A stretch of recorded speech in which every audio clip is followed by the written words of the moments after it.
talking about love for children in all its manifestations. Sometimes we think that tough love is the best, that children need discipline, they need to be seen and not heard. Many of us will think that, well, children's rights are sort of like half adult rights, half human rights. We think that children, because of their relative lack of experience, often make mistaken choices, they are not rational, and therefore incapable of making the same correct decisions as an adult would. Well, in a way, that has a point, but it's not absolutely true. In fact, nothing could be farther from the truth. The way that one develops in childhood affects the way that one functions in adulthood. And with me in the studio is Barbara, and she studied childhood studies. So I'm going to be asking her everything about children's rights, and about whether it is true that charity, well, just like development, begins at home, and what we should do in that regard if we are to meet our development aspirations as a nation, because after all,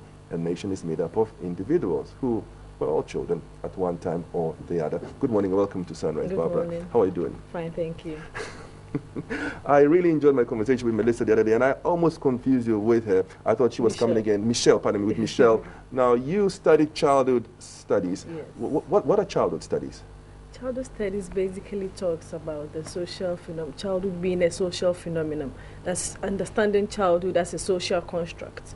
You can't just understand childhood from the psychological aspect, but it is one is shaped by the context or the society in which he or she belongs. So your society makes you what you are, and then there's no fixed definition of childhood.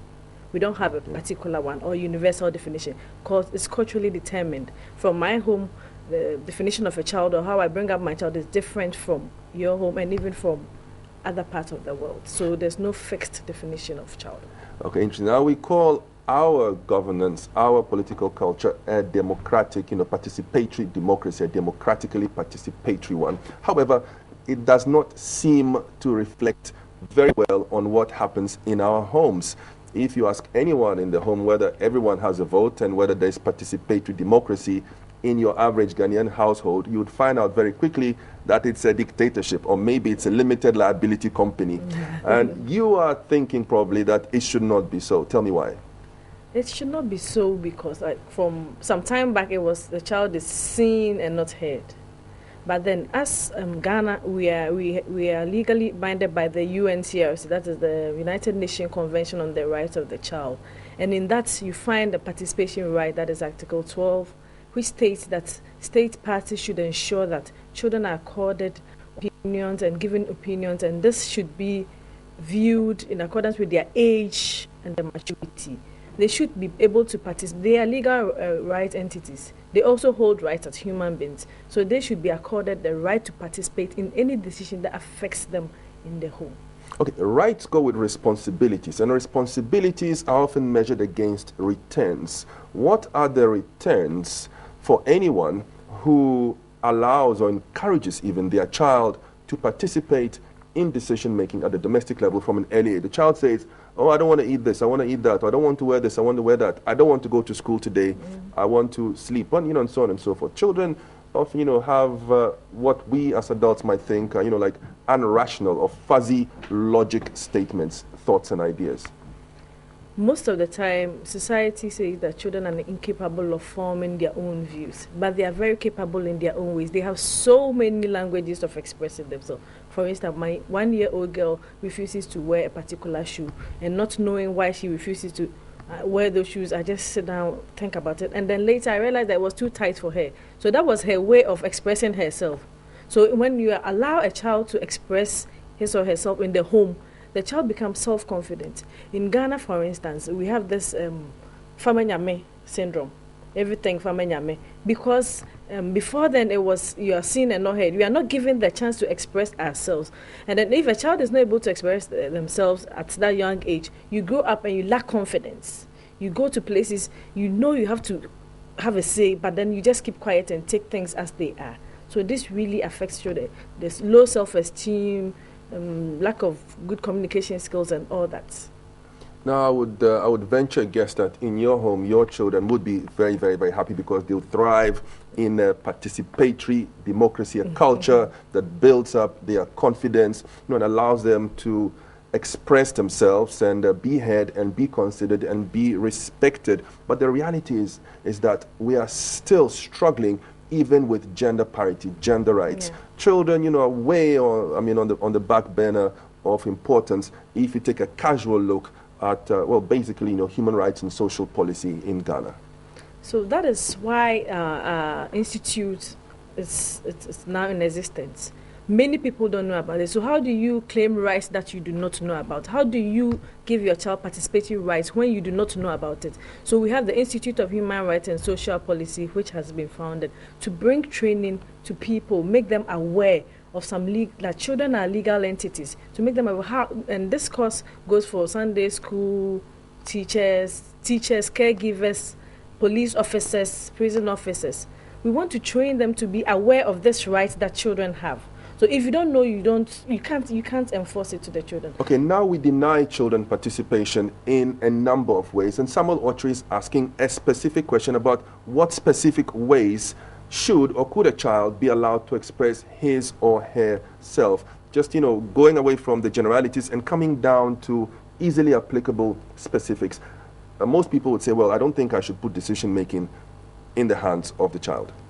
Sometimes it's not all about, letting the child decide that this is what I want to know. But it's about just informed consent. What are we going to eat today? The child will tell you, right. Just the fact that you've told the child that, you've asked him to tell you what he wants to eat, gives the child some self-confidence. It boosts his morale. At least mommy consults me. And then even especially in the GSS3 student, you dictate to them, I went to Wesley Girls, so you have to go to Wesley Girls. No, ask that, do you want to go to Wesley Girls? And then ask reasons why you want to go and reasons why you do not want to go. At least being part of the decision making alone makes them feel very good about themselves. Not dictating, they shouldn't dictate to us, no, but at least we give them guidance, we empower them. That is the participatory. You empower them to be able to come out and then express themselves, so that when they go anywhere, they just don't sit back. Some adults in their working places cannot, the bosses talk, all right, and they just sit down, they have ideas to share, but then right from their infancy, it could be that they were not given that chance to express themselves. But debates and discussions at the domestic level, it's usually, about empowerment, and it's about the power of emotions. The child feels a certain way, mommy or daddy, feel another way. I lost that debate. I tried it with my daughter, and, I can share my experience with you. She said she wanted to go to Wesley Girls, and I said no. And, well, it wasn't a rational debate. She just used emotion, she cried, and finally I gave in. That is good.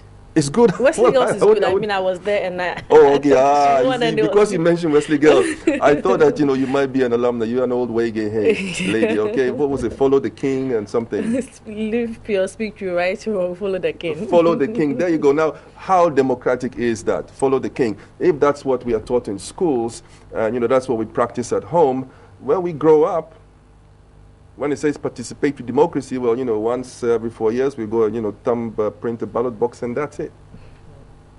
What's the question again, please? How does decision making at the childhood level determine the development of the individual and the ability to make innovative, creative, or progressive decisions in adulthood? Okay. Most of the time, if you are not given that platform in adulthood, as I said, in Ghana, for instance, they pass the rules, they pass the laws, and we sit down and then, okay, let's just go according follow to the king. Follow the king. We follow the president. We follow whatever the parliament, the father, whatever the law, uncle, the teacher. Exactly. But then with this one, you're able to come out and analyze things. Is this okay? Is this, and then you find the avenues that you can channel your grievances. Should we encourage children to challenge our directives, our opinions? Not challenge as such, but then guide them with guidance. And then sometimes they bring our minds to things you don't even know. Ask them about what they think. Yes. How they see things. And we will learn a lot.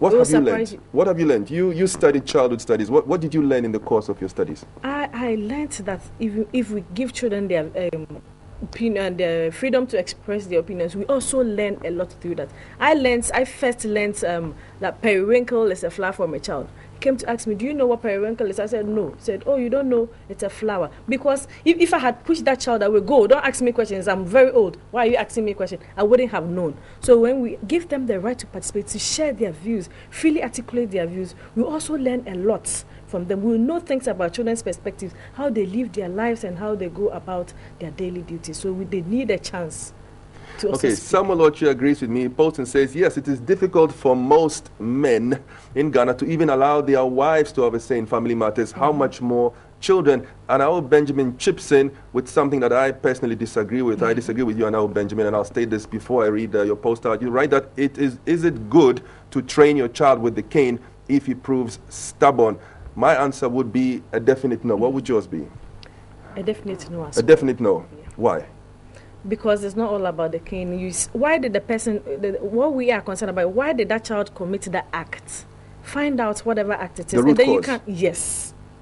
It could And be try to that the understand child it. is not happy. I want to be heard. I'm not heard. So they do anything to get attention of parents. And in that, you also cane the child. So let's find reasons why children do things, some things that they do. We have to learn to understand them. You can punish them in different ways. Maybe cartoons, you don't watch this cartoon and other. But it's not all about the caning. Okay, there's got to be a reward Yes, to let's it as find well. out why did he do that.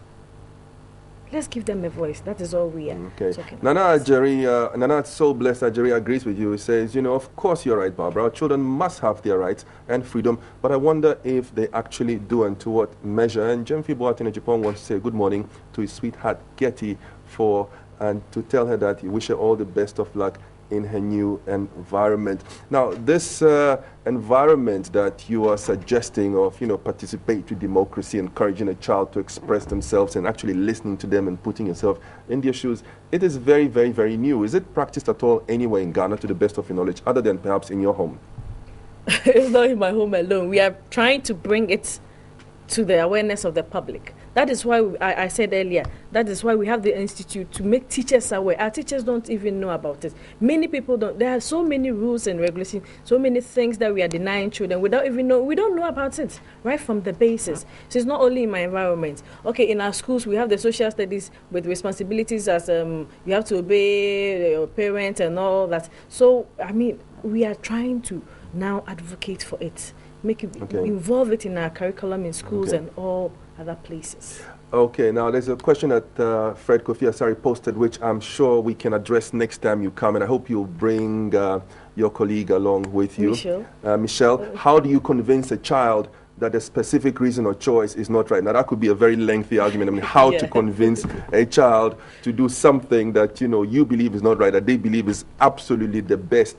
And Nima Tuyaya takes us even further. He says, you know, beyond children, some parents and relatives don't even allow teenagers and even young adults to participate in making decisions that affect their own psychosocial development and their future. So hopefully next time you come at the Institute of Human Rights and Social Policy, we can look at those two things, teenagers and young adults, and we can also look for specific ways to reason with children, specific methods and how best to apply them. I've been talking to Barbara Amegabi from the Institute of Human Rights and Policy. She studied childhood studies. As a matter of fact, she holds an MPhil degree in the subject area.